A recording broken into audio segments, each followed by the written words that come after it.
A ruthless billionaire poured freezing champagne over his ex-wife's head, laughing as security threw her out into the rain. He thought he had finally broken her. But what he didn't know was that her new, quiet husband wasn't a simple pensioner. He was a hidden billionaire owner of the exact bank holding every single one of the ex-husband's debts. And in just 48 hours, she's going to walk into a boardroom and take absolutely everything he owns. Make sure to watch until the very end to see exactly how this devastating revenge unfolds. Before we continue, please take a quick second to like this video and subscribe to the channel. Also, tell me in the comments where you are watching from today. I absolutely love seeing where my viewers are located around the world. Now, let's get into the story. The clinking of crystal flutes and the low, wealthy murmur of London's property elite filled the grand ballroom of the Savoy. 1,000 crystal chandeliers cast a golden glow over the Black Tie Architectural Awards Gala. At the center of it all stood Julian Vance, with his tailored tuxedo and a smile that closed 100 ruthless deals. He held the golden statuette for lifetime achievement high above his head. The applause was deafening. It was the crowning moment of his career. But the foundation of Julian's empire was not built on his own genius. It was built on the unseen, tireless brilliance of a woman currently seated in the shadows. Eleanor, tucked away at a dimly lit, drafty table right next to the kitchen's swinging doors. Eleanor watched a man she had spent 15 years building up take credit for her life's work. She wore a modest, decade-old navy gown, her hands quietly folded in her lap. She had drafted the blueprints, fought the planning councils, and stayed awake for countless nights perfecting the structural integrity of the very skyscrapers that now defined Julian's legacy. Yet, when the millions finally started rolling in, Julian decided he needed a partner who matched his new, flashy lifestyle. He discarded Eleanor with a swift, brutal divorce that left her with virtually nothing. Now, standing at the podium, Julian leaned into the microphone. His voice echoed through the ballroom. He spoke of vision. He spoke of sacrifice. And then he looked down at the front row, his eyes landing on Chloe, his new 24-year-old fiancée, draped in diamonds that Eleanor's blueprints had paid for. And to my beautiful Chloe, Julian purred into the mic, "Thank you for being my true inspiration, for showing me what it means to finally build something beautiful." Eleanor closed her eyes. The sheer audacity of the lie physically ached. But the night's cruelty was only just beginning. As the speeches concluded, Julian and Chloe began their victory lap around the ballroom floor, accepting handshakes and fawning compliments. Eleanor stood up, quietly intending to slip out through the service exit and disappear into the night. She did not want a confrontation. She only wanted to leave. But Julian spotted her. A cruel, calculated smirk spread across his face. He whispered something into Chloe's ear, handing her his award and grabbing a freshly opened, heavy glass magnum of vintage champagne from a passing waiter's tray. They intercepted Eleanor just as she reached the edge of the carpet. Chloe stepped directly into Eleanor's path, feigning a stumble and deliberately driving her sharp stiletto into Eleanor's foot. As Eleanor gasped and lost her balance, Julian made his move. He did not just spill the drink. With a theatrical, exaggerated motion, he upended the entire magnum of freezing champagne directly over Eleanor's head. The heavy, pale liquid cascaded down her hair, soaking her face and instantly ruining her old dress. The expensive alcohol stung her eyes. The ballroom around them suddenly went dead silent. Julian's voice boomed, dripping with venomous pity, so the entire room could hear. "Oh, Eleanor, still stalking my events? It really is pathetic. Your inability to move on. You're making a mess." A single, cruel laugh echoed from Chloe. Then, like a virus, the laughter spread. The elite crowd, eager to align with the billionaire of the hour, joined in. A chorus of mocking chuckles and whispered insults surrounded Eleanor as the freezing liquid dripped from her chin onto the polished marble floor. She did not scream. She did not raise a hand to strike him.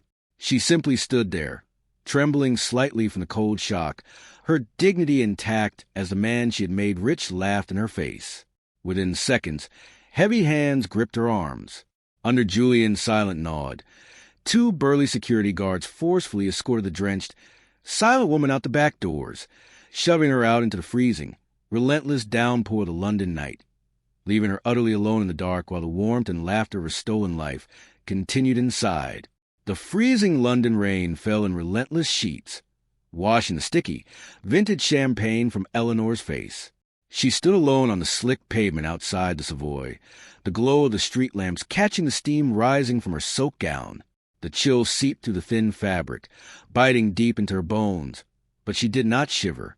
While another woman might have crumbled onto the curb in tears, or battered her fists against the heavy brass doors demanding justice, Eleanor exhibited a profound, eerie stillness. A stoic grace born not of defeat, but of absolute clarity. As black cabs hissed past on the wet asphalt, the true weight of her history with Julian pressed heavily against her chest. She remembered the early days, the days before the bespoke suits and the private members' clubs. She had loved him with a fierce, blinding loyalty. When Julian's first architectural firm faced bankruptcy, before it even laid its first brick, it was Eleanor who had saved him. She had quietly sold her late father's country estate, liquidating the sprawling gardens, the generations of antique mahogany, her entire childhood inheritance, just to provide the seed capital Julian desperately needed. She had poured her past into his future. And the moment the money began to flow, the moment the London skyline began to bear his name, he had looked at her not as a partner, but as a stepping stone he had finally outgrown. She began to walk. The long, damp journey back to her temporary lodgings was a quiet march of resolution. Her current home was a cramped, drafty flat in a crumbling Victorian terrace, a brutal contrast to the palatial penthouses she had meticulously designed. Unlocking the door, she stepped into the quiet gloom. She did not turn on the main lights. She did not look in the mirror to inspect the ruin of her appearance. Instead, she moved with a quiet, deliberate purpose. From the top of a wardrobe, she pulled down a single, weathered leather suitcase, one of the few possessions of her father she had kept. She packed efficiently, taking only the essentials: thick woolen jumpers, sturdy boots, her drafting pencils, and a few cherished books. She left behind anything Julian had ever bought her, allowing those expensive, meaningless trinkets to gather dust on the mantelpiece. Finally, she paused by the small kitchen table. Lying there under the dim amber glow of the street lamp outside were her divorce settlement papers. Julian's lawyers had sent them weeks ago. It was a paltry, insulting sum, hush money, designed to keep her quiet and comfortably out of sight while he paraded his stolen success. A severance package for a discarded wife. Eleanor stared at the signature line. She picked up a fountain pen, held it over the paper for a fraction of a second, and then calmly set it down. She left the pages entirely unsigned. Taking his money meant validating his narrative. It meant accepting a price tag on her dignity. She refused to give him that final, arrogant satisfaction. Hours later, as the first gray light of dawn bled over the city, Eleanor stood on the platform at Paddington Station. The air was crisp, carrying the scent of rain and diesel. She boarded the early train, finding an empty seat by the window as the locomotive lurched forward, pulling her away from the towering glass skyscrapers she had helped build. Eleanor did not look back. She was choosing self-respect over a bitter, public war she could not win. She was walking away into the quiet anonymity of the countryside, carrying nothing but her brilliance, her pride, and a shattered heart slowly learning how to beat again.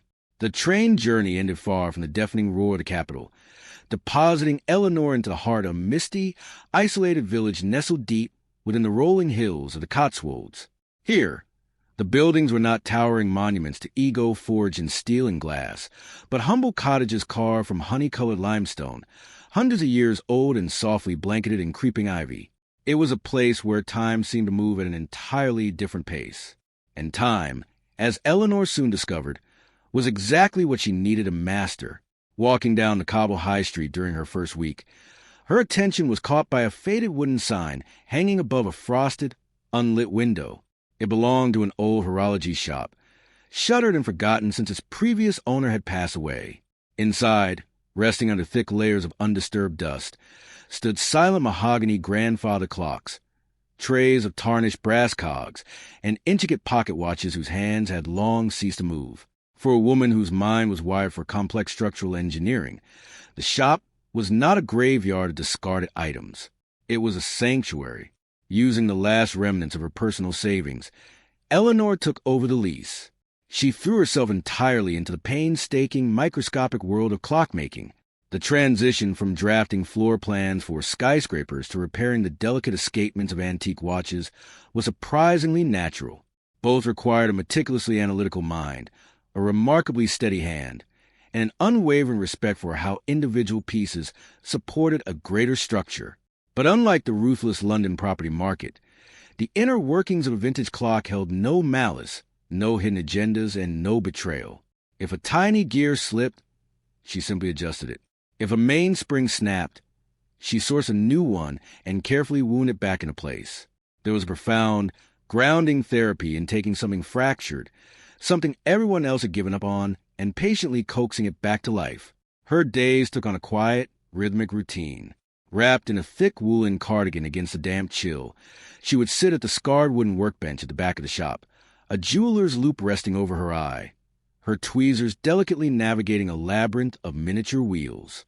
As the weeks turned into months, the shop transformed. The dead, heavy silence was slowly replaced by a gentle, collective pulse. The rhythmic, overlapping ticking of dozens of restored timepieces became the new heartbeat of her healing, drowning out the lingering echoes of the Savoy ballroom and Julian's cruel laughter. Eleanor herself began to change. The cold, defensive posture she carried out of the city thawed into a stoic, approachable grace. To the villagers, she was simply the quiet woman with clever hands who could resurrect their cherished family heirlooms. The local baker brought her fresh loaves in exchange for fixing his grandmother's mantel clock, and the vicar frequently stopped by for a cup of tea, marveling at her restoration of the parish's antique barometer. They knew absolutely nothing of her stolen architectural legacy, the millions of pounds she had walked away from, or the ruthless tycoon who had humiliated her. She preferred it that way. She had found true solace in the exquisite simplicity of this new existence. There were no artificial charity galas to attend, no predatory investors to appease, and no toxic ambitions to navigate. There was only the scent of clock oil and aged wood, the morning mist rolling across the moors, and the quiet, daily satisfaction of putting broken pieces back exactly where they belonged. The bell above the shop door chimed, a bright, sudden sound that cut through the steady drumming of a dismal Tuesday rain. Eleanor looked up from her workbench. A man stood in the threshold, shaking the worst of the Cotswold drizzle from a worn, heavy tweed coat. He was quietly distinguished, perhaps in his late 50s, with silver hair brushed neatly back and a face lined with the kind of soft, deep wrinkles that suggested a lifetime of careful thought. He approached the counter with gentle, unhurried gait. From the deep pocket of his coat, he produced a small, slightly frayed velvet pouch and laid it softly on the polished wood. Inside was a pocket watch, or rather what remained of one. It was an 18th century gold verge fusee, its casing heavily dented, the intricate enamel face cracked down the middle, and the glass crystal completely shattered. The delicate internal hands were bent, and the microscopic gears were entirely seized. The silver-haired man introduced himself simply as Arthur. He explained, with a self-deprecating smile, that half a dozen prestigious jewelers in London had taken one look at the family heirloom and declared it utterly beyond repair. A lost cause, they had told him, best kept in a drawer as a silent memory. Eleanor did not speak immediately. She screwed her jeweler's loop into her right eye and gently prodded the exposed, rusted balance wheel with her finest tweezers. Beneath the grime and the catastrophic damage, her architectural mind saw the underlying geometry, the brilliant, forgotten mathematics of an original creator. She looked up at Arthur, her expression calm and resolute. She told him it would take time, perhaps months, but it was not a lost cause. She would fix it. That rainy Tuesday marked the beginning of a quiet, steadfast ritual. Over the following months, Arthur became a weekly fixture in the shop. He never rushed her, never demanded deadlines or progress reports. Instead, he would arrive mid-morning, bringing 2 steaming cups of Earl Grey tea from the village cafe, and sit patiently on the high wooden stool opposite her workbench. As Eleanor painstakingly cleaned microscopic pinions and realigned the delicate mainspring, they talked. Arthur presented himself as a retired academic, a former professor of history who had retreated to the countryside to read and enjoy the peaceful life. His intellect was sharp, yet entirely devoid of arrogance. They bonded over their shared reverence for the past, discussing forgotten artisans of previous centuries and the tragic modern tendency to discard anything that showed a mere sign of wear. For Eleanor, the conversations were a revelation. With Julian, every interaction had been a transaction, a calculation of profit and status. With Arthur, it was a genuine exchange of ideas. He listened to her. When she spoke of the structural integrity of the watch's brass plates, he watched her hands, captivated not just by her skill, but by the quiet brilliance in her voice. Without either of them explicitly acknowledging it, the broken 18th century timepiece became a silent metaphor resting between them on the workbench. They both understood the profound, steady patience required to mend what had been violently shattered. Week by week, as the dead gears of the pocket watch slowly began to find their rhythm again, the heavy, guarded walls around Eleanor's heart began to imperceptibly soften. She had found a man who understood the inherent value of repairing a fractured foundation, completely unaware of the extraordinary world he had left behind to find her. The turning of the seasons in the Cotswolds brought a subtle, profound shift in the space between Eleanor and Arthur. What had begun as a shared fascination over a shattered timepiece organically blossomed into a deep, unspoken reliance on one another's company. The weekly mid-morning teas stretched into afternoon closures of the shop, which then bled into quiet, twilight dinners. For Eleanor, falling in love with Arthur was not a dizzying, anxious plunge, but rather the slow, comforting warmth of a hearth fire being kindled in a drafty room. He was, in every conceivable way, the absolute antithesis of Julian. Where Julian had demanded a spotlight, Arthur sought the quiet shadows. Where Julian had viewed Eleanor's brilliant architectural mind as a resource to be mined and claimed, Arthur viewed it as a marvel to be fiercely respected. He did not require public validation or the envious stares of a crowded room to feel secure in his own skin. He simply required her presence. Their courtship was written in the rugged, wind-swept landscape of the English countryside. They took long, bracing walks across the misty moors, wrapped in thick woolen coats, accompanied only by the distant call of skylarks. They shared quiet, unhurried dinners by the roaring fire of Eleanor's small cottage, poring over old books and discussing the structural arches of ancient cathedrals. When Eleanor spoke, Arthur did not interrupt. He looked at her with an unwavering, grounded intensity, valuing her intellect just as much as he valued her gentle, bruised heart. Exactly a year after Arthur had first walked to the chime of her shop door, the 18th century pocket watch was finally restored. It sat perfectly in Arthur's waistcoat, its steady, resonant ticking a testament to her immense patience. It was on that day, devoid of any theatrical fanfare, hidden photographers, or ostentatious diamond rings, that they simply agreed they did not wish to spend another day of their lives apart. The wedding was a flawless reflection of the peaceful life they had built together. It took place on a crisp autumn morning in a tiny 12th century Norman stone church hidden at the edge of the village. The ancient, thick walls, cloaked in centuries of climbing ivy, held no society pages to impress, no catering staff to command, and no elite guest list to manage.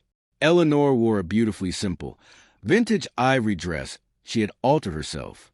The local vicar led the hushed, reverent service, and the village baker, having quickly wiped the flour from his trousers, stood proudly as their sole witness.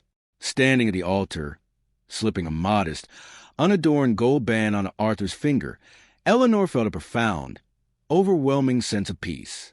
The crushing humiliation of the London gala felt like a distant nightmare belonging to someone else entirely.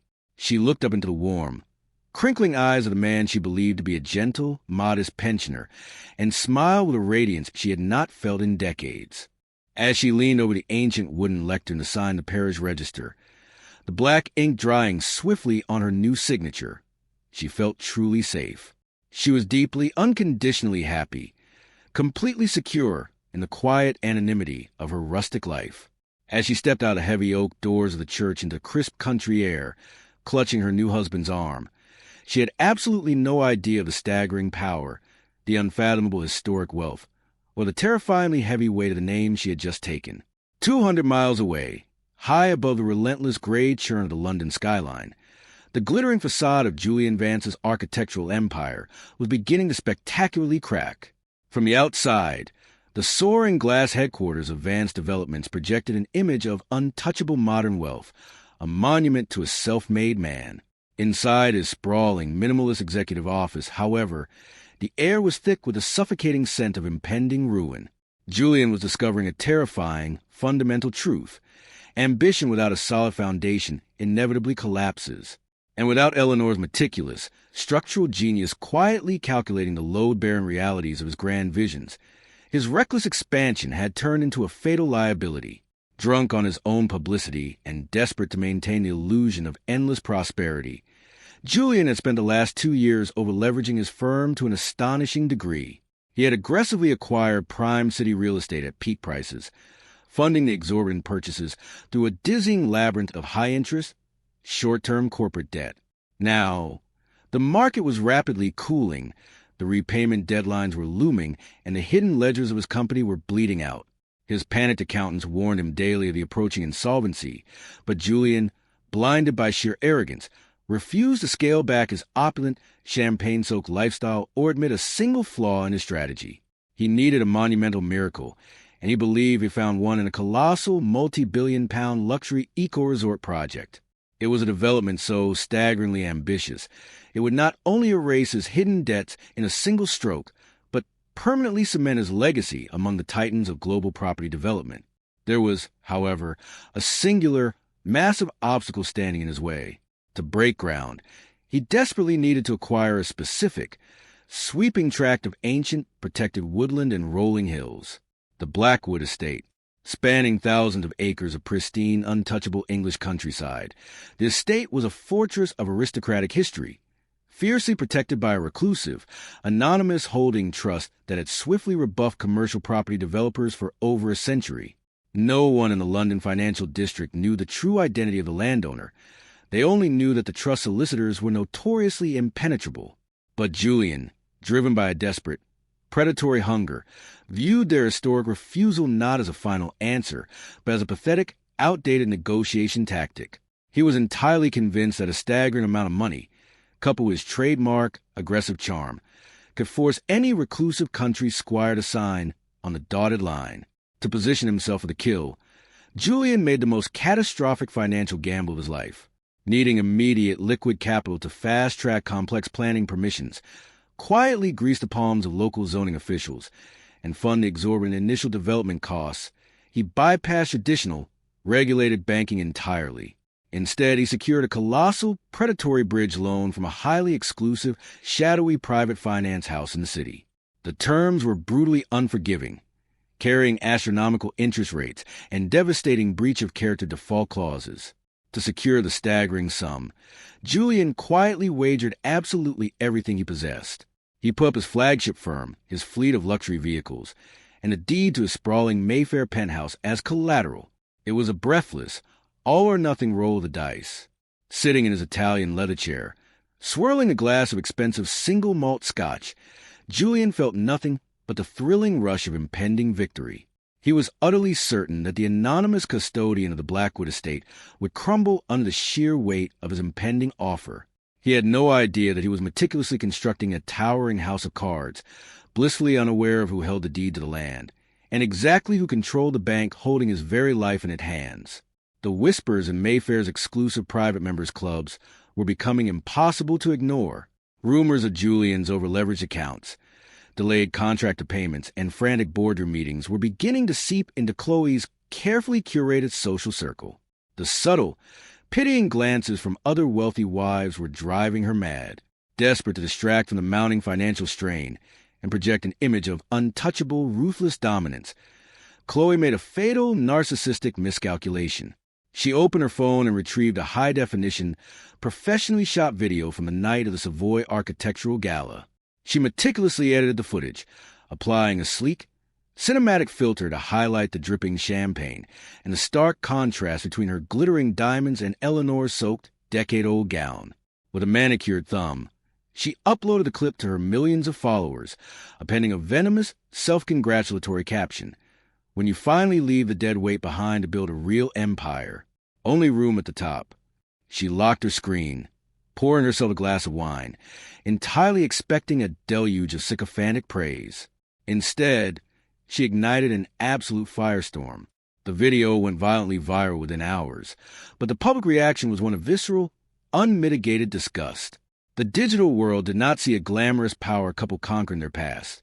They saw two arrogant, obscenely wealthy bullies orchestrating the public humiliation of a silent, dignified woman who offered absolutely zero resistance. Thousands of furious comments flooded the post. The digital mob quickly identified Julian, tagging his firm, pulling up his corporate sponsors, and demanding severe accountability for the grotesque, sociopathic display of cruelty. The digital shockwave rapidly expanded far beyond the superficial realm of London society pages. It breached the heavily encrypted servers of an elite, private intelligence firm located discreetly in Mayfair, a firm exclusively retained to monitor and protect the assets, reputation, and family of the Duke of Blackwood. Within minutes of their advanced facial recognition software pinging a positive match on the newly minted Duchess, a secure, high-priority alert was instantly dispatched to a quiet village in the Cotswolds. In the warm, rustic peace of their stone cottage, Arthur sat alone in his oak-lined study, a sleeping hound resting by the hearth, and a first-edition history text open on his lap. His encrypted tablet, hidden within a desk drawer, chimed with severe priority override. Frowning, he retrieved the device, authenticated his identity, and pressed play.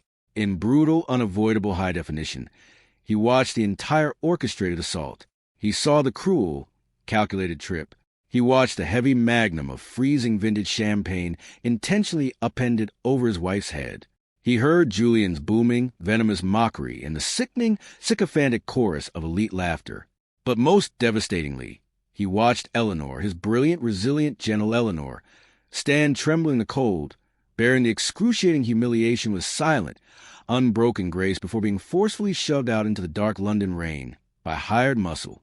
The tablet screen cast a harsh, pale light over Arthur's face. The soft, crinkling lines of the retired, gentle academic vanished entirely, replaced by a rigid, glacial stillness. The man who had spent the last year sipping Earl Grey tea and discussing the delicate mainsprings of antique watches evaporated into the shadows of the room. In his place sat the true head of centuries-old dynasty, a man whose quiet, unseen influence controlled billions in global assets. A cold, terrifying anger settled deep within his chest.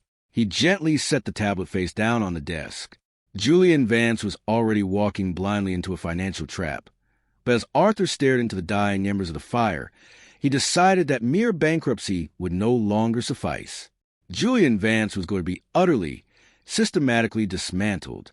The following evening, the relentless Cotswold rain battered the thick glass windows of their cottage. Eleanor sat by the hearth, her deft fingers tracing the delicate casing of a newly acquired pocket watch, entirely oblivious to the digital firestorm raging across London. Arthur stepped into the firelight. He did not carry his usual cup of Earl Grey. Instead, his posture bore a heavy, solemn gravity. He knelt beside her chair, gently taking the watch from her hands and setting it aside. With a quiet, steady voice, he told her about the video. Eleanor froze.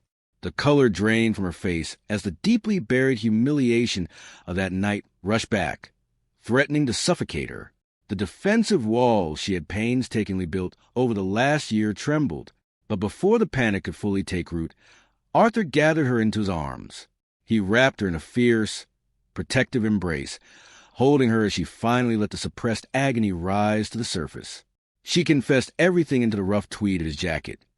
The years of drafting uncredited blueprints, the financial sacrifice of her late father's estate to fund Julian's ambitions, the brutal discard, and the freezing champagne that had shattered her completely. Arthur listened in absolute silence, his hand gently stroking her hair. When her tears finally subsided, leaving her exhausted but profoundly unburdened, he pulled back just enough to look directly into her eyes.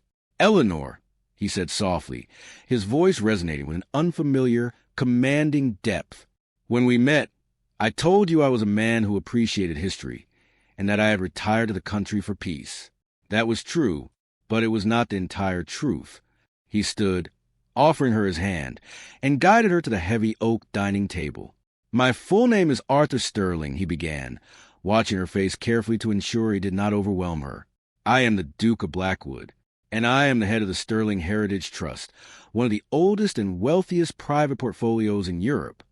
Eleanor simply stared at him, her mind struggling to reconcile the gentle, modest clock enthusiast she had married with the staggering aristocratic title he had just claimed. Before she could speak, Arthur retrieved his encrypted tablet from the study and slid a thick, heavily detailed financial dossier across the table. Your former husband is currently drowning in hidden corporate debt, Arthur explained, his tone shifting from a comforting husband to that of a surgical apex predator. To say his crumbling firm, Julian is attempting to force the acquisition of a massive tract of protected woodland to build a multi-billion-pound resort. He believes his money can buy out the anonymous, reclusive owner. Arthur leaned forward, his eyes burning with a cold, terrifying clarity. That land is the Blackwood estate, Eleanor. It belongs to our family. A stunned gasp escaped her lips as the sheer scale of the coincidence, or perhaps absolute fate, washed over her. But Arthur was not finished. To fund this desperate, arrogant acquisition, Arthur continued, his voice dropping to a dangerous, precise whisper, Julian bypassed traditional lenders. He took out an aggressive, predatory bridge loan from a highly exclusive private finance house in the city, wagering his entire company, his Mayfair penthouse, and his personal assets as collateral. Arthur reached out, his thumb gently wiping a stray tear from her cheek.